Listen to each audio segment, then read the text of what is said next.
Hello and welcome back to Eurofootball Daily for today's top 10, where we take a look at the one club men who very nearly left the team they are synonymous with. Let's go. 10. Thomas Müller. He might still be playing, but it's hard to picture Thomas Müller pulling on anything other than that famous Bayern Munich shirt. Since making his debut in 2008, the 30-year-old has so far gone on to make over 550 appearances and score over 200 goals, with no Bayern player topping his 112 European appearances. But he almost left Bavaria at the peak of his career. In 2015, just a year after scoring 5 goals as Germany won the World Cup, Müller had fallen out with boss Pep Guardiola, opening the door for a move away. Only one club was legitimately interested in the 25-year-old, Manchester United. Led by Louis van Gaal, the man under whom Müller became a Bundesliga regular, the Red Devils were reportedly willing to part with £70 million to bring him to England. Whilst he was open to a Premier League move, Bayern Chiefs refused to let him go, and that subsequent season, Müller had his most prolific campaign, netting 32 and 49 in all competitions. Despite rumours again linking him with a move to Old Trafford just 12 months ago, Müller is set to become a one-club legend in Bavaria. 9. Ledley King. Off to North London now, where in the summer, after Arsene Wenger surprised fans and journalists alike by unveiling Sol Campbell as an Arsenal player, he also tried to poach another one of Spurs' brightest talents. 20-year-old Ledley King had just had his breakthrough season at White Hart Lane, making 42 appearances, giving supporters hope that the irreplaceable Campbell could indeed be replaced. King was always reluctant to leave the white half of North London, and after witnessing Campbell's reception on his return to the ground in 2001, there was no chance that the Tottenham legend would make the same ill-fated journey. But that's not where the transfer rumours ended with King, who would eventually go on to make 323 appearances in his 13 years with the club.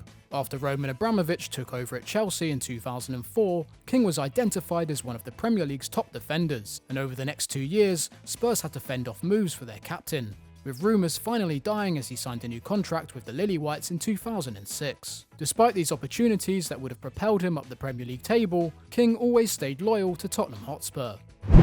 8. Uwe Seeler.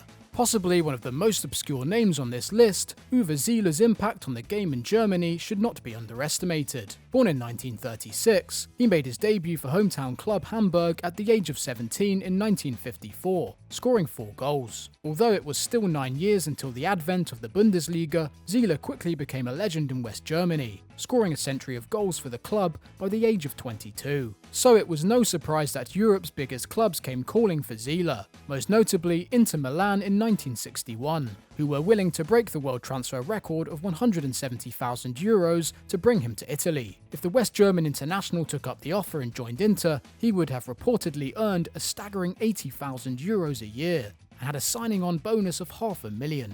But he stayed true to Hamburg. Captain of West Germany's 1966 and 1970 World Cup squads, Seeler would go on to find the net 507 times for his local club over 18 years, including ending the introductory Bundesliga campaign as the top scorer in 1964. These days he is commemorated by Hamburg with a giant statue of his right foot outside the stadium.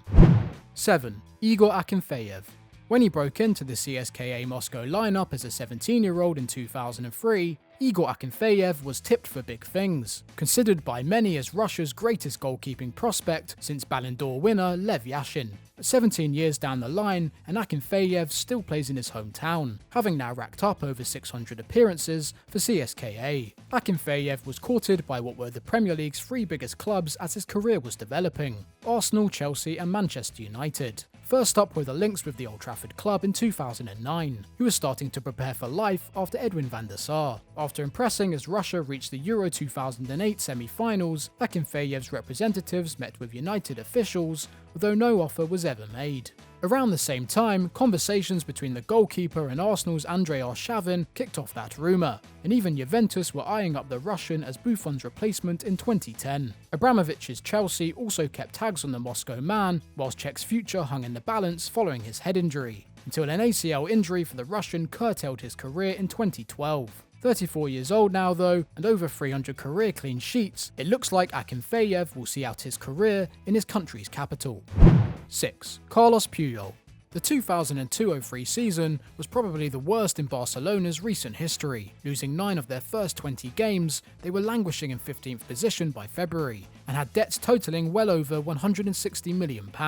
Whilst they recovered in that campaign to finish 6th and scrape European football, there was legitimate concern that they might have to sell their biggest assets in order to stay afloat. Carlos Puyol was one of the names touted to leave the Nou Camp that summer, and with the 25-year-old having made 160 appearances for the Blaugrana since his debut 4 years earlier, he had become a fan's favourite. So the bad PR that would have come as a result of selling their defensive rock is probably why they turned down a £15 million bid from Manchester United for the Catalan. The same window that saw Sir Alex Ferguson sign Cristiano Ronaldo, he also tried to bolster his defence with the acquisition of Puyol, and whilst the Spaniard was honoured by the links to United, he was very reluctant to leave Barcelona, and just as well, as he'd go on to be the captain of one of the greatest club sides in history, making 593 appearances and winning every trophy he played in.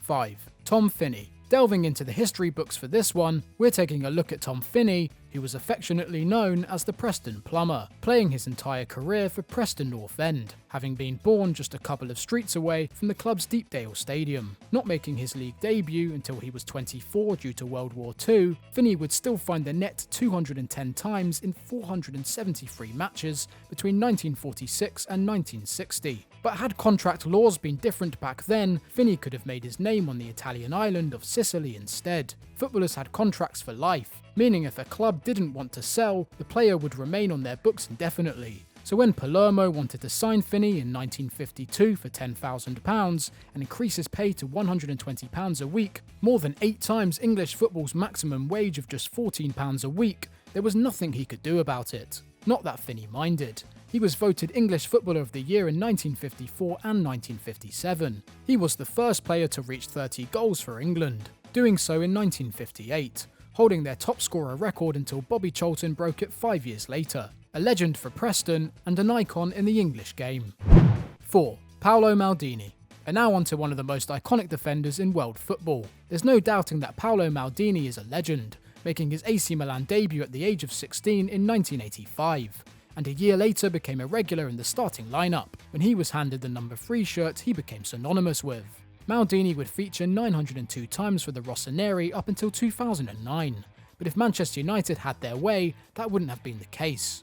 Sir Alex Ferguson met with Paolo's father Cesare, a Milan legend in his own right, who proclaimed, "My grandfather was from Milan, my father was from Milan, I am from Milan, and my son is a Milan player, so forget it." So whilst Fergie was shut down at the source, what did Paolo make of it? He said he had offers from but never spoke with Man United and Arsenal, and had held a conversation with then Chelsea boss Gianluca Vialli, the only one that made him consider leaving the San Siro. But Maldini admits he would have said no regardless, only taking the time to think about Chelsea as Vialli was a close friend, and only briefly fantasising about playing in the Premier League, as he says, just for one day. 3. Francesco Totti. It's a famous story, but we couldn't not include Francesco Totti and how he almost made the move to Real Madrid. But lesser known is that the Roma legend was close to never making his debut for the Giallorossi, as back in 1992, AC Milan sporting director Arrido Braida tried to lure Totti north, but was unsuccessful in his pursuits. But of course, when the Italian international was coming off his most prolific season in his career to date, scoring 20 goals in the 03-04 campaign, he was chosen as the next member of the famous Galactico side in Madrid. Totti has said that he had an 80% intention on crossing the Mediterranean, as Roma were no longer challengers for the Scudetto, and Real had offered him everything barring the captaincy, including a 5-year deal worth €25 million. Ultimately, Totti stayed put, not wanting to follow his rivals in a move to Europe's biggest club, and the rest, as they say, is history, as the skipper went on to score 307 goals in 785 matches for Roma. His status did have one downside though, with Totti admitting he hasn't been able to enjoy his home city, only visiting the Colosseum for the first time in 2017. 2. Ryan Giggs. Ryan Giggs was part of a generation at Manchester United that produced 3 players that spent the entirety of their career at Old Trafford, alongside Gary Neville and Paul Scholes. But in the summer of 2003, the Welshman was made aware by club officials that it would be either him or David Beckham that would be leaving Sir Alex Ferguson's dynasty, as United had received offers for both players. Whilst it was Beckham that left for Real Madrid, going on to become a global superstar in the process, Giggs received an offer from Inter Milan. The Nerazzurri president, Massimo Moratti, known for splashing out on new players, reportedly flew to Manchester in order to negotiate a deal that would have seen the left winger link up with the likes of Ricoeur, Vieri and Zanetti at the San Siro. But Giggs never wanted to leave Old Trafford in the first place, saying he would have been reluctant to leave just a year after signing a 5-year deal with the club, but knew the decision wasn't in his hands, but Fergie's instead, evidenced by Jaap Stam's departure 2 years earlier. Obviously though, he stayed, racking up almost 1,000 appearances and countless trophies for the Red Devils over 24 years.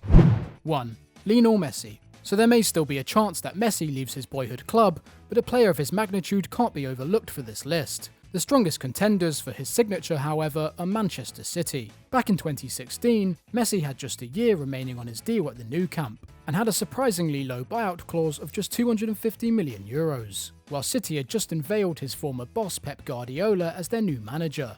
City chairman Khaldoon Al-Mubarak said he had asked Pep to speak with Messi, and reportedly offered to triple the Argentine's already substantial €12 million a year salary should he move to England.